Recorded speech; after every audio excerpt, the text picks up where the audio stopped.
Son trabajadores que intentan ganar la vida o ganarse la vida, pagar renta, llevar comida a su casa, pagar el colegio de sus hijos o de sus hijas. En fin, o sea, son personas comunes como...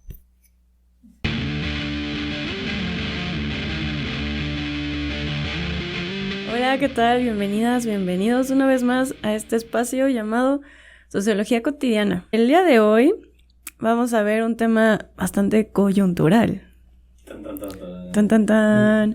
Sí, vamos a hablar un poco acerca de la huelga de actores en Hollywood. Vamos a hablar también un poquito acerca del Barbenheimer. A partir de esto vamos a incorporar ciertos conceptos sociológicos para dar como un análisis de todo lo que está pasando.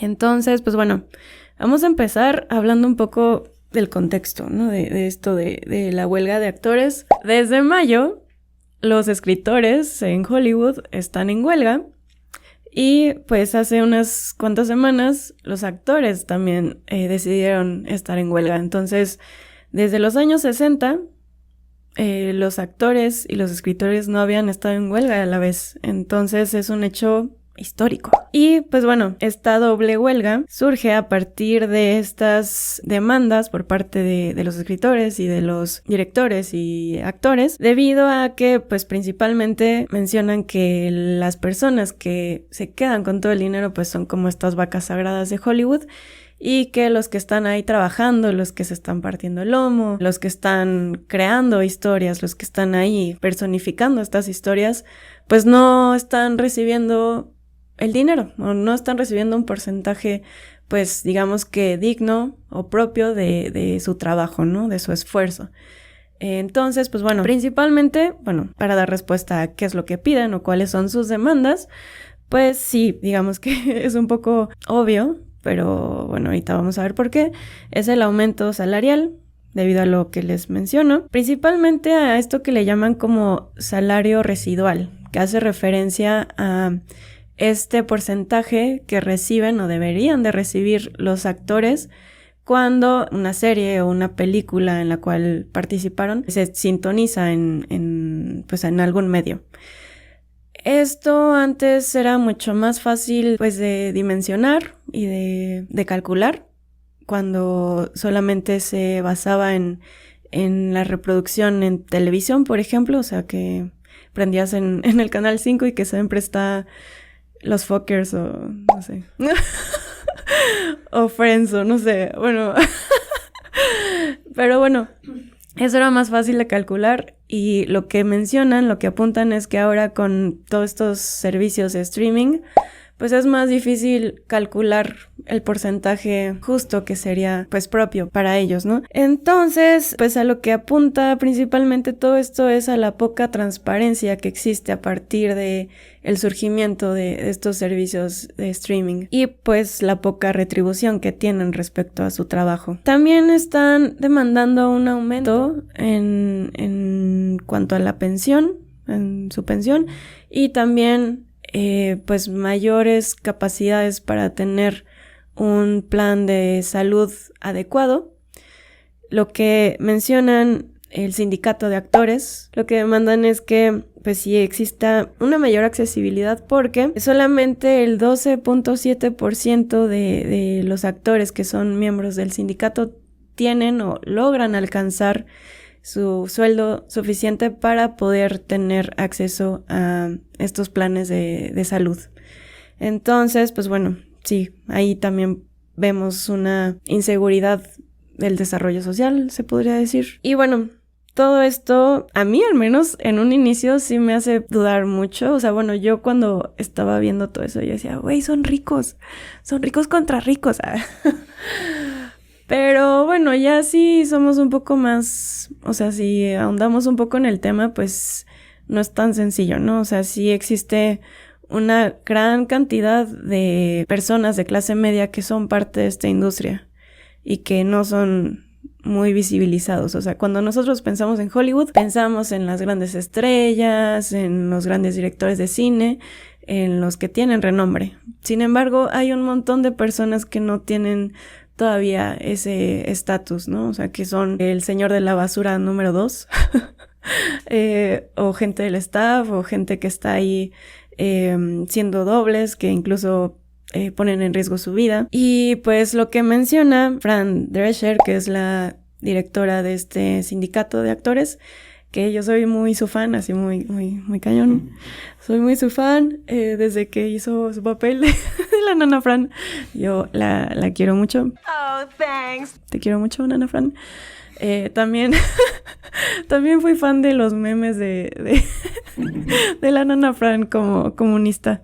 Y bueno, ella lo que dijo en su discurso es que pues justamente hay que romper con esta idea de que es una disputa entre ricos contra ricos y que pues justamente son trabajadores que intentan ganar la vida o ganarse la vida, pagar renta, llevar comida a su casa, pagar el colegio de sus hijos o de sus hijas. En fin, o sea, son personas comunes como todos que intentamos ganarnos la vida, ¿no? O sea, tener un ingreso que cubra con nuestras necesidades, o más bien que cubra nuestras necesidades. Se puede mencionar, por ejemplo, los actores de Orange is the New Black, que digamos que gracias a esta serie fue que Netflix como que se consolidó como esta gran máquina de streaming. Los actores que participaron en esta serie necesitaban sí o sí de mínimo 2 trabajos para poder cubrir con sus necesidades básicas. O sea, ni siquiera así como sus privilegios, sino pues sí cubrir sus cuentas, ¿no? Entonces esto nos lleva a preguntarnos cuál es el salario promedio de los actores en Hollywood. Y por ahí leí en un artículo de CNN que el salario promedio es de $27.73 por hora, que digo, si lo comparo con mi salario como docente, tampoco está tan mal, ¿no? O sea, pero bueno, considerando que pues allá en Estados Unidos, como el costo de vida, los servicios, los productos, todo es mucho más caro, pues bueno, ahí hay que hacer como esa compensación.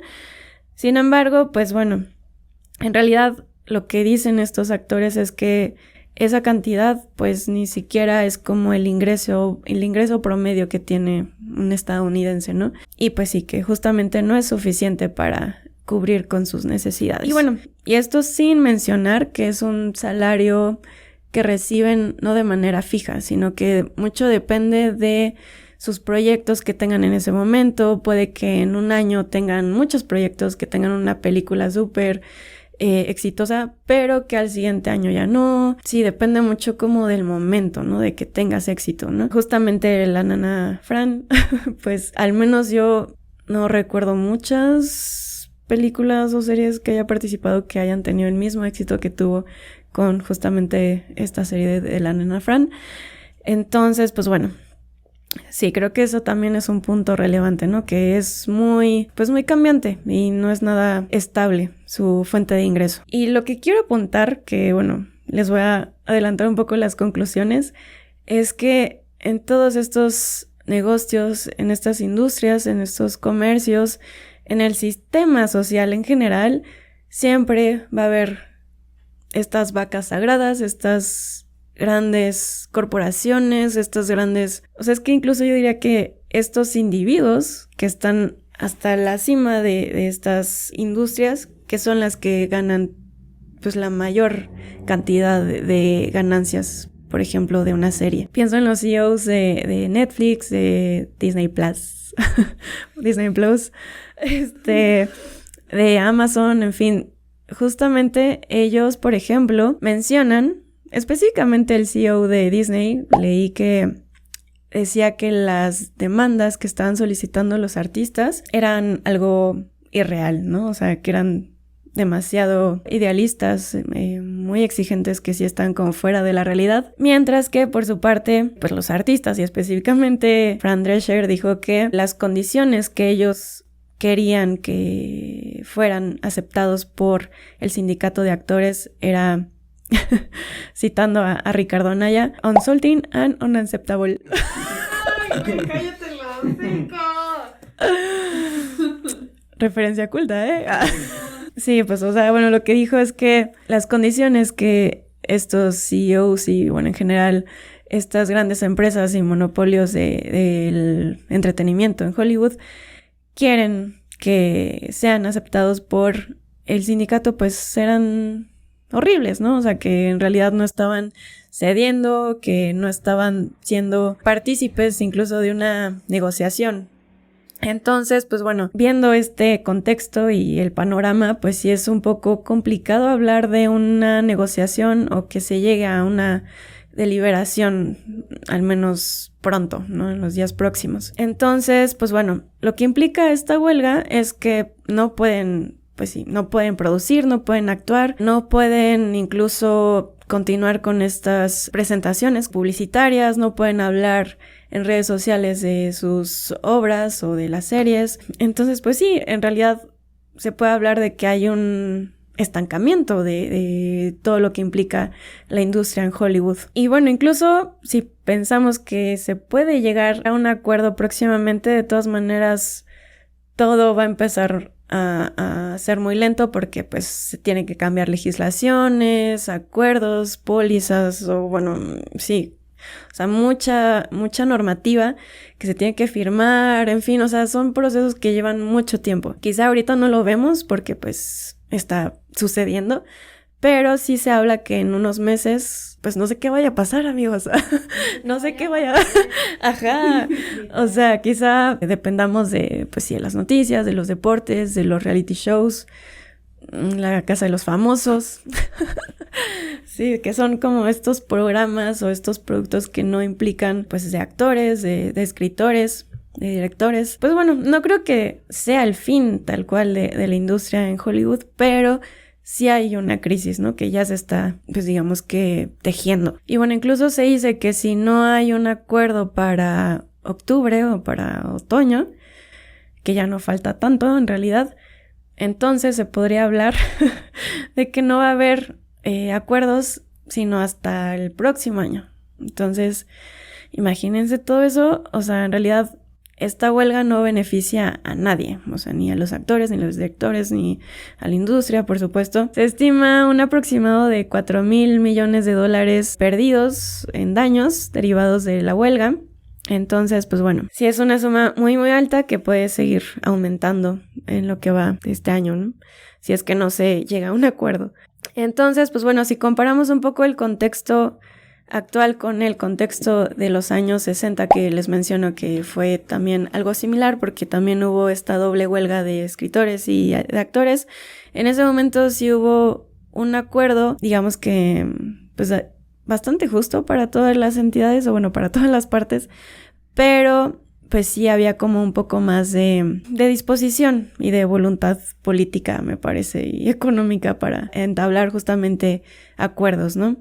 Y ahora sí vemos un contexto más complicado, en el cual pues no hay un tira y afloje de ningún lado. Y algo que sí creo yo que terminó de hacer más complejo todo es el hecho de la utilización de la inteligencia artificial en pues esta industria. Específicamente estoy hablando de la utilización de rasgos faciales de los artistas que quiere ser usado para poder utilizarse y reutilizarse, digamos que sin el trabajo propio del artista, ¿no? Y aquí hay un debate interesante que es esto de que si realmente la inteligencia artificial puede llegar a reemplazar el trabajo de las personas en sus diferentes profesiones. Creo yo que tanto así como reemplazar, ¿no? O sea, de hecho creo que sería difícil que realmente una inteligencia artificial pudiera hacer el guión de una serie completa, por ejemplo. También sería complicado que una inteligencia artificial se encargara de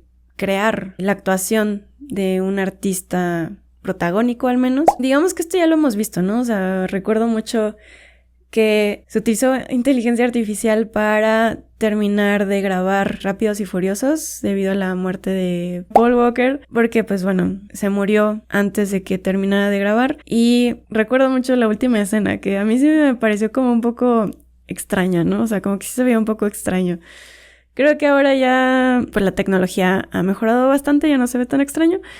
Y pues sí se ha utilizado para crear gente de fondo, ¿no? Gente que pues justamente está ahí como en segundo plano. Pero sí abre una discusión pues interesante, me parece, ¿no? Creo que quizá es inevitable el uso de inteligencia artificial en esta industria y en diferentes campos, o sea, más allá del cine y tal y del entretenimiento. Pero sí es necesario ser demandantes o exigentes respecto a las condiciones en las cuales esto va a suceder. Es decir, quizá los artistas no puedan frenar este uso de esta inteligencia artificial, pero pues sí es importante que le den una cuota justa cada que vayan a utilizar sus rasgos para una escena, ¿no? Sí, porque pienso que por ahora solamente es como que, bueno, danos tus rasgos faciales, danos tus datos biométricos y pues toma 5 varos y pues ya, gracias, adiós. Y pues sí es algo súper injusto, ¿no? Pero sí, justo creo yo que es ahí donde hay que poner mucho énfasis. Y algo que quizás es un poco obvio, pero es importante por lo que voy a seguir mencionando, es que, por ejemplo, esta inteligencia artificial lo que puede ahorrar es que el actor tenga que volver, por ejemplo, a grabar unas escenas que no quedaron bien o tal, y que esto implique 12 horas más o 10 horas más de trabajo. Entonces, si recordamos que los actores están cobrando más o menos en promedio $27.73 por hora, podríamos decir que si son 12 horas serían como 6,000 y cacho de pesos.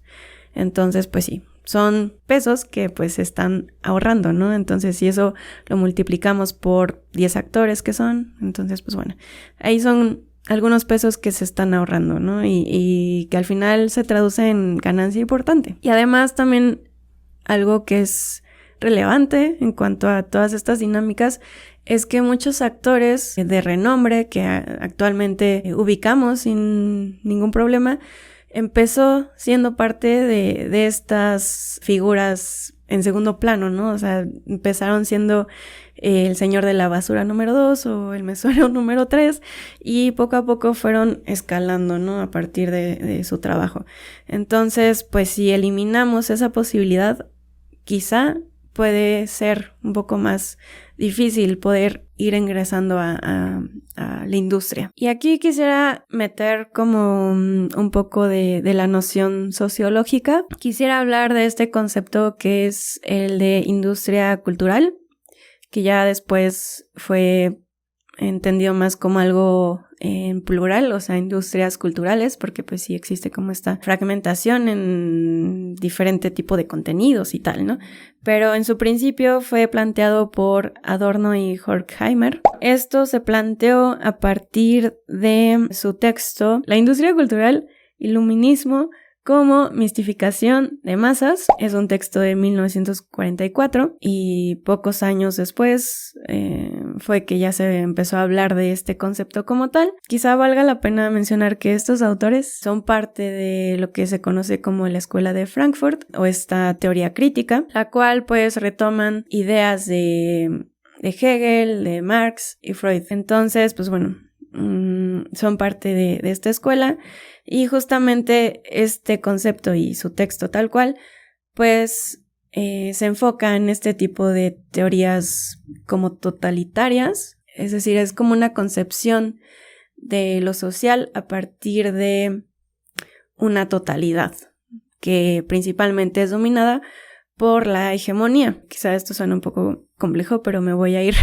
explicando poco a poco. Lo que refiere este concepto es que dentro de la creación, producción, gestión, distribución y difusión de los bienes culturales, es decir, estos bienes que tienen que ver con el entretenimiento, con la creación humana, que son dominados por estándares muy específicos que justamente responden a una forma de pensar específica, que pues en sí va acorde a pues las lógicas capitalistas. Entonces, pues bueno, esta totalidad está, como les menciono, dominada por grandes monopolios de producción musical, en este caso pues industria de cine o de entretenimiento.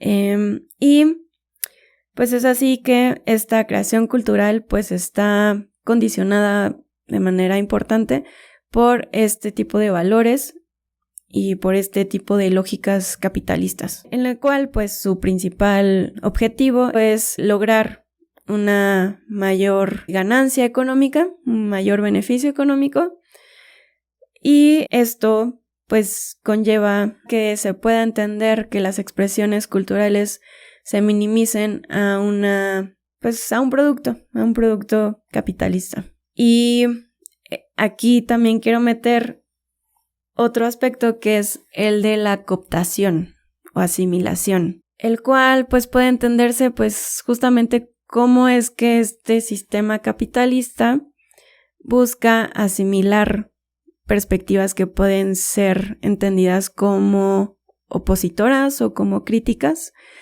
Y esto lo conecto con la película de Barbie, que de alguna manera creo yo que sí es una crítica pues al patriarcado.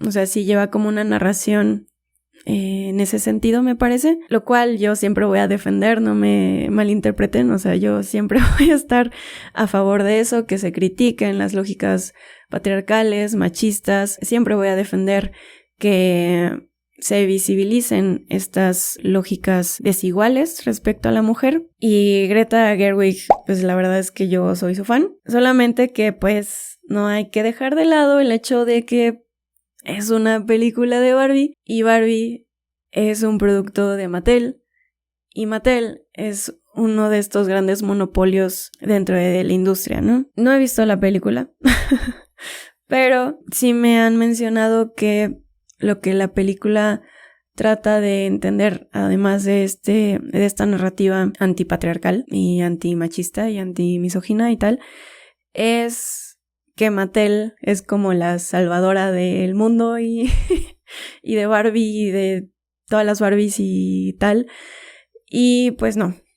O sea, siendo un poco pues críticos al respecto, como les digo, Mattel es uno de estos monopolios que se benefician de estas ganancias económicas.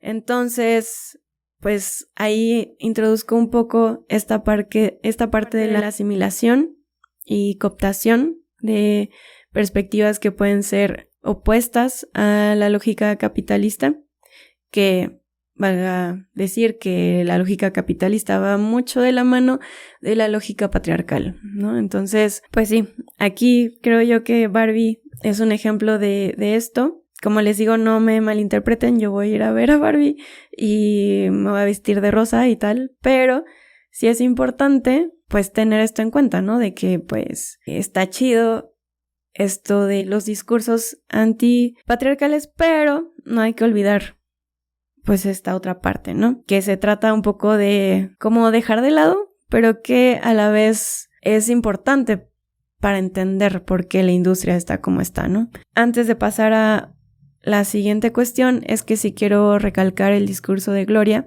que yo no lo he visto, como les digo, no he visto la película, pero he visto muchas publicaciones en redes sociales y leí un poco respecto al discurso que menciona y me encanta porque sí puntualiza un poco como esta contradicción en la cual nos encontramos las mujeres. O sea, por una parte existe esta coacción y esta presión para que seamos estas profesionalistas, estas personas valientes, inteligentes, bellas, pero que también seamos complacientes, sumisas, que seamos condescendientes, agradecidas. Entonces, pues sí, es como totalmente algo contradictorio y sí es algo que nos oprime día a día, ¿no? Entonces, sí, no he visto la película, pero aplaudo mucho esa parte. Lo que no aplaudo justamente es que todo está regido y pagado principalmente por esta gran empresa llamada Mattel, ¿no? Que está ahí muy inserta en estas lógicas capitalistas. Antes de que lo olvide, si quieren saber más respecto a esta parte de la cooptación y asimilación, les recomiendo mucho un texto de Pablo Casanova que, bueno, no sé si sepan, pero él hizo como un diccionario de todos los conceptos sociológicos importantes y dentro de este diccionario encontramos esta parte de la absorción y cooptación. Y ahí pueden leer un poco más al respecto, pueden ver cómo es que incluso Marx menciona esta parte de la cooptación, habla acerca del reclutamiento de cuadros burgueses, Lenin también habla acerca de la aristocracia obrera, Rosa Luxemburgo también habla acerca de los revisionistas.